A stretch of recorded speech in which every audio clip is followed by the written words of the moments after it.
Salut, moi c'est Andreas et dans cette vidéo je vais te montrer le plan d'action à suivre étape par étape pour pouvoir réellement glow up cet été et changer totalement ta personne. Alors c'est parti, on perd pas de temps. Première étape pour pouvoir glow up cet été et en gros en 90 jours, ça va être de te trouver des objectifs et de déterminer ton pourquoi. Donc j'ai déjà fait une vidéo sur trouver sa mission de vie. Donc voilà, trouver son chemin, ça affiche juste ici. C'est hyper important parce que c'est à partir de là que tu vas pouvoir définir qu'est-ce que tu vas faire en fait cet été et pendant ces 90 jours au minimum où tu vas vouloir glow up. Donc par exemple ça peut être t'améliorer au sport ou juste te mettre au sport, lire des livres, apprendre une nouvelle compétence, une nouvelle langue. Il y a vraiment tout un tas de choses. Si tu veux plus de renseignements, je t'invite à aller voir la vidéo qui s'affiche ici. Vraiment important de définir ses objectifs pour ensuite, par exemple, en avoir un ou deux gros objectifs. Donc de partir de un ou deux gros objectifs qu'ensuite on décompose en plusieurs petits objectifs. Terminer son pourquoi aussi, ça va être un élément clé dans notre motivation en fait, tout simplement. Ça va nous motiver dans les moments difficiles, ça va nous permettre de ne rien lâcher. Voilà, je vous encourage vraiment à déterminer votre pourquoi. Voilà, vous prenez 5 minutes et vous écrivez pourquoi vous faites tout ça. Ensuite, la deuxième étape, ça va être votre organisation. Vous savez que notre temps, il n'est pas infini, il est limité. On n'a que 24 heures dans une journée. Il va falloir bien répartir vos tâches dans votre journée. Ce que je vous conseille de faire, c'est de faire la chose la plus chiante, la plus difficile dès le matin. Comme ça, déjà le matin, on a plus d'énergie, on est plus frais, on est plus disponible à être productif. Et comme ça, après le reste de la journée, c'est fait. Et vous pouvez passer à d'autres choses un peu plus chill. Pour ça, je vous recommande le matin de vous créer une morning routine d'environ 1 heure, sans écran, sans distraction. Ça va vous permettre de juste mieux vous réveiller, d'avoir plus d'énergie et d'être d'attaque. Voilà, organisez-vous super bien. Donc, vous pouvez utiliser Google Agenda, Notion Calendar pour vous organiser. Ce sont des logiciels très pratiques. Il y a des tutos qui existent sur YouTube pour vous permettre de prendre en main ces logiciels. Et ils ne sont pas très compliqués à prendre en main. Donc maintenant, en troisième étape, ça va être tout simplement le mindset, donc votre état d'esprit. Cette étape, c'est pour moi, selon moi, la plus cruciale parce que c'est elle qui va déterminer comment vous allez prendre les choses qui vous arrivent dans votre vie, comment vous allez y réagir et juste comment vous allez vous comporter au quotidien. Quelles vont être vos réactions face aux obstacles que vous allez rencontrer, parce que oui, vous allez rencontrer des obstacles. Pour vous construire un bon mindset, je vous invite à construire un état d'esprit de croissance.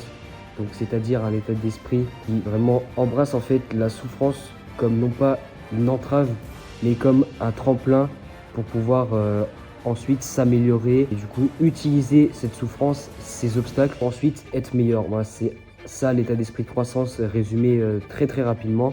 Donc cette partie-là sera traitée plus en détail dans le Google Docs qui est juste dans la description. Donc c'est le plan d'action de cette vidéo, c'est la template que vous pouvez avoir gratuitement. Donc voilà, ça sera développé un peu plus dans cette template là. Foncez, allez la prendre. Je vous conseille aussi certains livres donc, qui sont dans la template pour consolider votre mindset, donc notamment Can't Hurt Me de David Goggins et son deuxième livre qui s'affiche ici. Donc pour moi, c'est des incontournables, vraiment. C'est les deux livres qui, une fois qu'on les a lus, on pense juste plus de la même manière, on ne voit plus le monde de la même manière, enfin du moins c'est ce qui m'est arrivé pour moi. Donc je vous invite à les lire. Ensuite la quatrième partie, ça va être tout simplement votre physique et votre santé mentale. Pour ce qui est de votre physique, ça va être tout simplement de faire du sport. Donc au début, si vous commencez, vous pouvez commencer en poids de corps. Voilà, et si vos moyens vous le permettent et que vous avez une salle de sport près de chez vous, eh bien inscrivez-vous à la salle de sport si ce n'est pas déjà fait. En salle de sport, vous pouvez y aller environ 3 à 4 fois par semaine au minimum. Commencer, c'est déjà suffisant. Je vous déconseille d'y aller 5 fois ou voire 6 fois par semaine au début parce que ça va être beaucoup d'un coup et votre corps, voilà, ça fait beaucoup d'efforts à votre corps et ça vous demande beaucoup d'efforts aussi mental pour vous parce que plus de risques que vous abandonnez. Alors que si vous y allez crescendo, vous faites au début 3-4 séances par semaine et qu'après vous augmentez. Là, ça va être beaucoup plus simple pour ne pas lâcher sur le long terme. Donc pour ce qui est du physique, il existe beaucoup de programmes sur internet qu'on peut choper, donc de programmes de musculation ou même de vidéos au poids de corps. Donc je vous invite à aller les consulter et on peut aussi utiliser l'IA comme ChatGPT pour nous faire des programmes. Mais bon, attention, il faut vraiment avoir plusieurs sources et vérifier plusieurs sites, plusieurs vidéos. Mais en tout cas, maintenant, tout est sur Internet, donc vous avez vraiment plus d'excuses. Donc pour ce qui est de la santé mentale, il y a plusieurs choses que vous pouvez faire dès maintenant pour juste vous sentir mieux dans votre corps et dans votre tête. Premièrement, c'est la méditation. Donc ça, je l'ai pas mal déjà dit sur cette chaîne YouTube. Et voilà, juste le fait de se poser, de fermer les yeux et de se concentrer sur sa respiration. Il y a énormément de bienfaits, comme par exemple réduction du stress, amélioration de l'humeur, ça favorise le sommeil, enfin bref. La liste est longue. Deuxième chose que vous pouvez aussi faire pour améliorer votre santé mentale, c'est tout simplement le fait de diminuer votre temps sur les réseaux sociaux. Les réseaux sociaux, c'est vraiment un truc qui nous bouffe notre temps. Vraiment, le temps, c'est la chose qui a le plus de valeur en fait sur cette terre. Les réseaux sociaux vous enlèvent votre temps et votre attention. Vraiment, déjà diminuer par 2 au moins le temps que vous passez sur les réseaux sociaux et ça fera déjà vraiment la différence.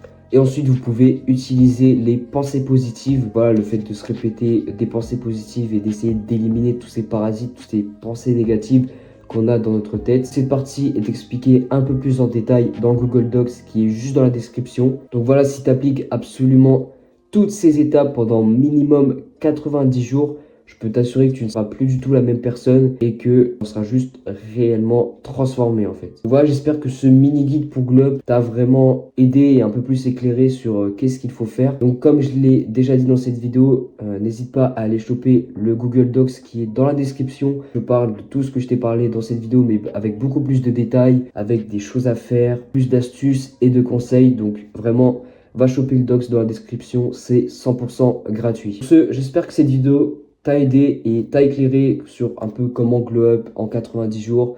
Donc voilà, utilise cet été à bon escient vraiment. Fais un comeback en fait à la rentrée en septembre. Voilà, j'espère que j'ai pu t'aider. N'hésite pas à t'abonner à la chaîne YouTube, à lâcher ton plus gros pouce bleu, à activer la cloche des notifications pour ne manquer aucune des prochaines vidéos. Et sur ce, c'était Andreas. Je te souhaite bonne continuation et à la prochaine.